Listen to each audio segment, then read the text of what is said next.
दोस्तों तकरीबन 26 साल की एक शादीशुदा महिला एक स्कूल में पढ़ाने के लिए गई हुई थी। उसी स्कूल का पढ़ने वाला दो लड़का होता है, वो दोनों 12th में 2 बार फेल कर चुका था, लेकिन इसके बावजूद भी वो अपने गलत सलत हरकतों से बाज नहीं आ रहा था। और इसी तरीक़ा से दोस्तों उस दिन जब वो महिला टीचर पढ़ाने के लिए गई हुई थी तो उस महिला टीचर को देखकर वो गलत हरकत करने लगता है। उसे देखकर वो अजीब अजीब सी आवाज़ें निकालने लगता है। उस आवाज़ को सुनकर दोस्तों वो महिला टीचर उस दोनों लड़का को नोटिस कर लेती है, उस दोनों को क्लास में खड़ा करवाती है और उससे होमवर्क के बारे में पूछने लगती है। और इसके बाद दोस्तों जो होता है, यहीं से कैसी कहानी की शुरुआत होती है जिसका शायद उस महिला टीचर ने कभी कल्पना ही नहीं किया था।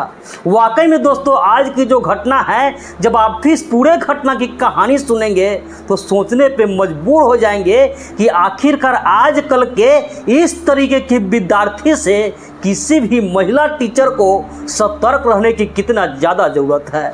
नमस्कार, प्रणाम, मैं सर्वेश राज। आज की इस घटना की कहानी शुरू करूं इससे पहले आपसे एक छोटी सी गुजारिश है, आप प्लीज़ वीडियो को लाइक कर दीजिए, चैनल को सब्सक्राइब कर लीजिए और यदि आप फेसबुक पर देख रहे हैं तो प्लीज़ मेरे इस पेज को फॉलो कर लीजिए ताकि मेरा हौसला बढ़ता रहे।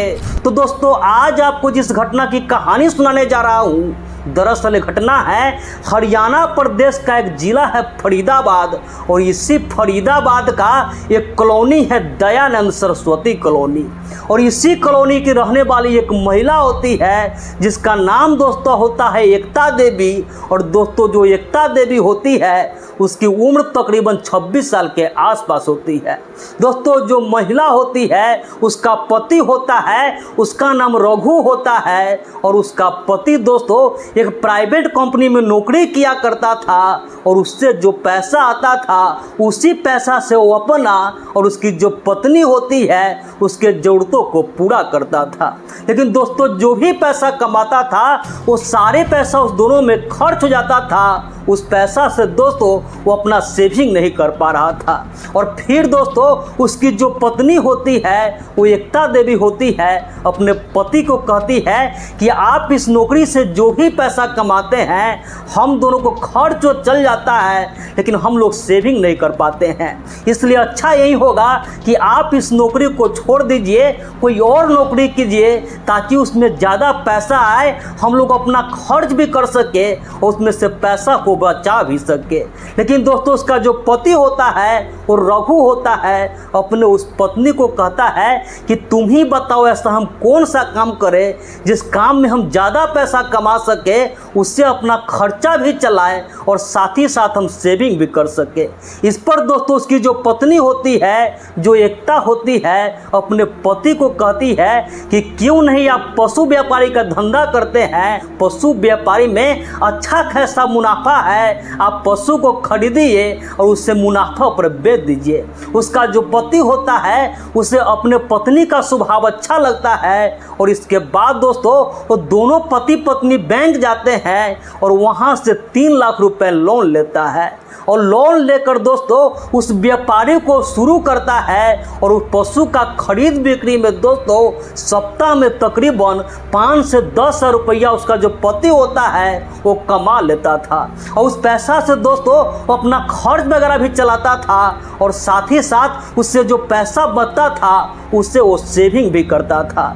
अब सब कुछ उसके ज़िंदगी में ठीक ठाक चलने लगता है, बड़े ही आराम से दोस्तों वो पति पत्नी अपना ज़िंदगी जीने लगते हैं। लेकिन धीरे धीरे दोस्तों तकरीबन 2 महीने का वक्त बीतता है तो अब जो उसकी पत्नी होती है, जो एकता देवी होती है, अपने पति को कहती है कि आप तो काम के सिलसिले में घर से बाहर चले जाते हैं, मैं घर पे अकेली रह के बोर हो जाती हूँ, मैं भी पढ़ी लिखी हूँ, BA की हुई हूँ, तो क्यों नहीं आसपास के स्कूल में हम ट्राई करते हैं, अगर मेरा सिलेक्शन हो जाता है तो मैं उसमें जॉब करने लगूंगी, बच्चों को पढ़ाने लगूंगी और उससे जो पैसा होगा उससे हम लोग को और भी खर्च वगैरह चलाने में और सेविंग करने में मदद मिल जाएगी। उसका जो पति होता है पहले तो अपने पत्नी को मना कर देता है, लेकिन उसकी जो पत्नी होती है, जो एकता होती है, जब बार बार अपने पति से जिद करती है, कहती है कि पास के स्कूल में हम इंटरव्यू देना चाहते हैं, तो अब दोस्तों उसका पति होता है अपने पत्नी के जिद पर इसके लिए तैयार हो जाता है। और फिर दोस्तों उसकी जो पत्नी होती है पास के एक प्राइवेट स्कूल में वो इंटरव्यू देती है, और उसमें दोस्तों उसकी जो पत्नी एकता होती है उसका सिलेक्शन हो जाता है। अब दोस्तों जो एकता देवी होती है उस स्कूल में पढ़ाने लगती है, और तकरीबन 10-15 दिन ही उस स्कूल में पढ़ाई हुई थी। और एक दिन दोस्तों जब स्कूल में पढ़ाने के लिए गई हुई थी तो उसी स्कूल में 12th क्लास में पढ़ने वाला जो लड़का होता है वो दोनों दोस्तों 2 बार 12th में फेल कर चुका था, इसके बावजूद भी अपने गलत सलत हरकतों से वो बाज नहीं आ रहा था। उसी क्लास में दोस्तों ये महिला जाती है, और इस महिला को देख करके वो दोनों लड़का होता है, जिसमें से एक का नाम नीरज होता है और दोस्तों जो दूसरा होता है उसका नाम मुकेश होता है। वो दोनों इस महिला टीचर को देख करके गलत हरकत करने लगता है। उसे देख करके वो अजीब अजीब सी आवाज़ें निकालने लगता है। अब दोस्तों जो महिला टीचर होती है उस दोनों को नोटिस कर लेती है, उस दोनों को देख लेती है और उस दोनों को स्कूल में खड़ा करवाती है। उससे उसको होमवर्क के बारे में पूछने लगती है। इस पर दोस्तों वो दोनों कहता है कि हम लोग अपना कॉपी घर पे ही भूल गए हैं।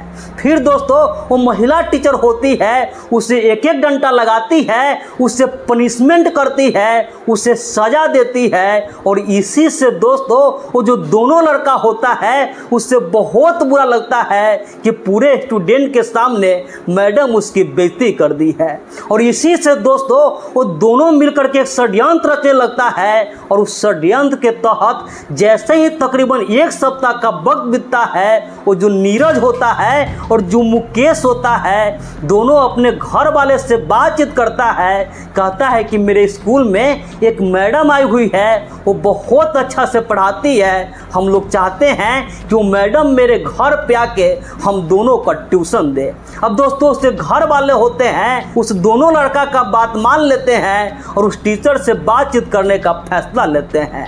और फिर दोस्तों वो जो महिला टीचर होती है, जो एकता देवी होती है, उससे नीरज के जो पिताजी होते हैं वो बातचीत करते हैं। कहते हैं कि ऐसे ऐसे मेरे घर पे जो मेरा लड़का है नीरज है और मुकेश है, आप उस दोनों को आकर पढ़ा दीजिएगा, वो दोनों बहुत ज़्यादा आपका तारीफ करता है, इसके बदले में तुझे 5 से 6 हज़ार रुपये दे दूंगा।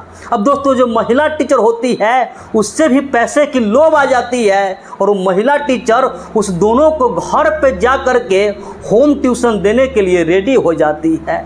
और फिर दोस्तों रोज़ शाम के तकरीबन 5 बजे के आसपास वो नीरज के घर पे जाती थी।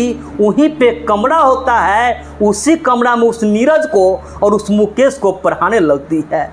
इसी तरीके से दोस्तों धीरे धीरे तकरीबन 10 से 15 दिन का वक्त बीतता है। और फिर दोस्तों एक दिन उस नीरज का जो पिताजी होते हैं और उसकी माँ होती है, वो दोनों 2 दिन के लिए किसी काम से वो बाहर चले जाते हैं। अब उस दिन दोस्तों ये दोनों को अच्छा खासा मौका मिलता है। वो नीरज होता है और मुकेश होता है, वो दोनों मिलकर के एक प्लान करता है। वो नीरज कहता है कि आज मैडम को हम लोग फ़ोन करते हैं और उससे कहते हैं कि मेरा बर्थडे है, झूठ मूठ का हम लोग बर्थडे बनाएंगे और मैडम को अपने घर पे बुलाते हैं। इसके लिए दोस्तों मुकेश भी तैयार हो जाता है। और फिर दोस्तों ये लोग उस मैडम को फ़ोन करता है और उस मैडम को कहता है कि आज मेरा बर्थडे है, आप पहले ही आ जाइएगा, हम लोग मेरा बर्थडे सेलिब्रेट करेंगे। अब दोस्तों जो मैडम होती है कहती है ठीक है कि जब मैं 5 बजे पढ़ाने के लिए आऊँगी उसी समय तुम अपना बर्थडे सेलिब्रेट कर लेना। ये कहता है ठीक है। और इसके बाद दोस्तों अब वो मैडम होती है शाम के तकरीबन 5 बजे के आसपास वो पूरे तरीके से तैयार होती होती है वो एक पतला सा वो ट्रांसपेरेंट साड़ी पहनती है और वो साड़ी पहन के पूरे तरीके से सज धज के उस लड़का के घर पे पहुंचती है। और वहाँ दोस्तों अब दोनों लड़का होता है उस मैडम को देखता है तो देखकर दोस्तों एकदम से बेकाबू हो जाता है और प्लान के मुताबिक वो दोनों सारी चीज़ें करने के लिए अब काफ़ी ज़्यादा उतावला होने लगता है। अब दोस्तों जो मैडम होती है वो जो नीरज होता है उसके पास जाती है और उससे कहती है कि आज तुम्हारा बर्थडे है लेकिन तुम्हारे घर पे जो मम्मी पापा है वो लोग कहीं दिखाई नहीं दे रहे हैं। इस पर दोस्तों नीरज कहता है कि मम्मी पापा को कोई जरूरी काम था इसलिए उन लोग कल ही मुझे पैसा दे दिए, बोले कि हम लोग 2 दिन बाद आएंगे कि तुम अपना बर्थडे सेलिब्रेट अच्छे से कर लेना। दोस्तों जो मैडम होती है जो एकता होती है ये दोनों पर विश्वास करती है तो उसे लगता है कि शायद दोनों लड़का सच बोल रहा है।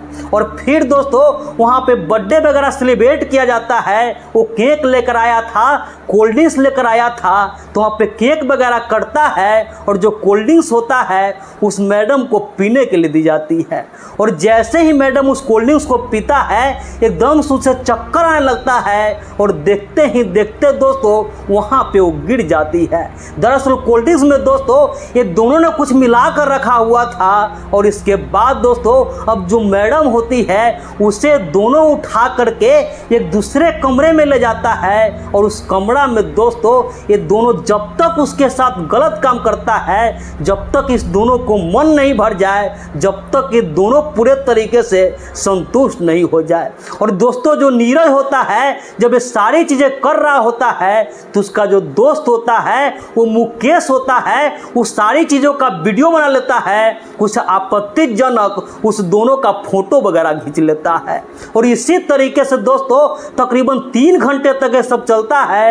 और 3 घंटे बाद दोस्तों अब जो महिला टीचर होती है उसे जब होश आता है तो उसे समझने में देर नहीं लगता है कि उसके साथ आज क्या हुआ है। इसके बाद दोस्तों वो महिला टीचर उस दोनों लड़का को कहती है कि हम यहाँ से जा रहे हैं, हम सबको इस चीज़ बता देंगे, हम थाने में जाकर तुम्हारे खिलाफ FIR दर्ज करवाएंगे। इस पर दोस्तों वो दोनों लड़का होता है उस मैडम को वीडियो दिखाता है और कहता है कि अगर आप एक किसी को बात बताती हो तो इसका अंजाम बुरा हो जाएगा, इस वीडियो को फोटोज को मैं वायरल कर दूंगा।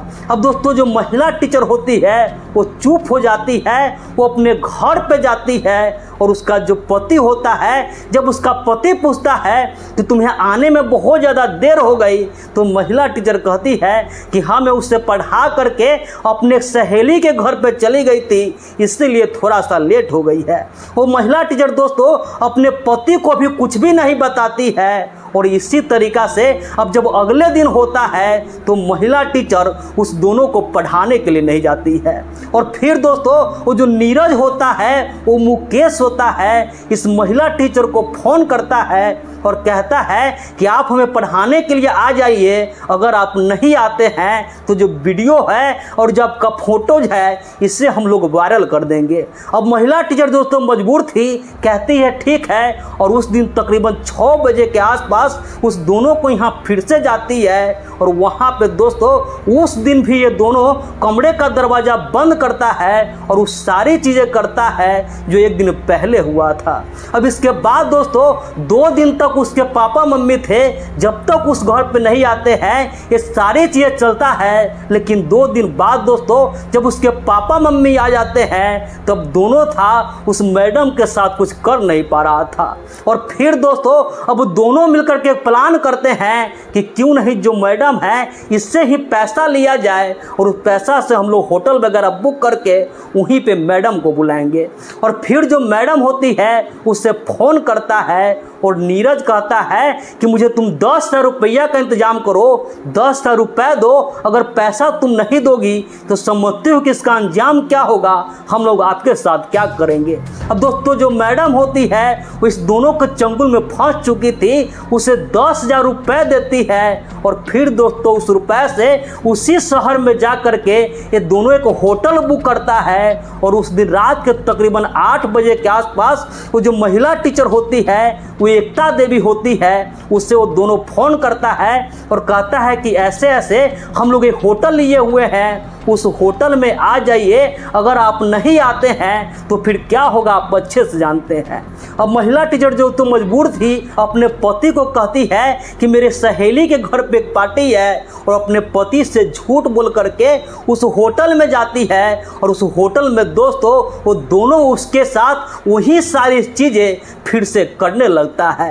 लेकिन उस दिन दोस्तों वो दोनों लड़का का किस्मत खराब था। उसी दिन वहाँ पे उस होटल में रेड पड़ जाता है, और वहाँ जो पुलिस वाले होते हैं अब उस दोनों लड़का को और जो महिला टीचर होती है उस सभी को पकड़ करके थाने लेकर आ जाते हैं। अब उस तीनों से पूछताछ की जाती है तो महिला टीचर होती है पुलिस वाले को अपनी पूरी कहानी सुनाती है कि कैसे कैसे क्या हुआ था, और मजबूरी में उस दोनों का बात माननी पड़ती है। लेकिन दोस्तों जो पुलिस वाले होते हैं पहले तो उस महिला टीचर पर विश्वास नहीं करते हैं, लेकिन जो महिला टीचर उस वीडियो के बारे में बताती है, उस फोटोज के बारे में बताती है, और पुलिस वाले जब उस वीडियो को देखते हैं, उस फोटोज को देखते हैं, तो उन्हें उस महिला टीचर के बातों पे यकीन हो जाता है। और इसके बाद दोस्तों उसी वीडियो फोटोज के आधार पर वो दोनों लड़का होता है उसके खिलाफ मुकदमा दर्ज करते हैं, और उस दोनों पे